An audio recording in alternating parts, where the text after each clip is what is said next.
Sandok! Asan na yun? Ay, baka nandito sa tambayan niya. Uy, wala. Asan na yun? Andyan ka lang pala. Uy, baba na. Iluluto na tayo. Mamaya na yung kakao. Ayun na. Pataas mo. Saan ka nagpupunta? Bakit? Gusto mo manok? Yung liliit pa niyan, no? Tuwan ko ng paraan.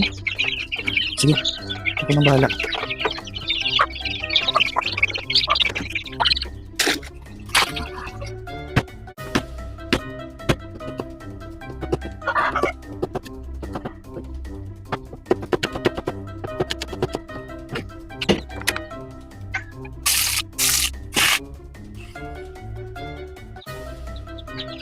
O ano, hinahanap mo? Ha? Anak mo? Andyan. Andyan nga, binalik ko. Props lang yon. Ayan na mga kasandok, luto ng ating adobong manok. Wala gusto ng ating sandok. Thank you for watching!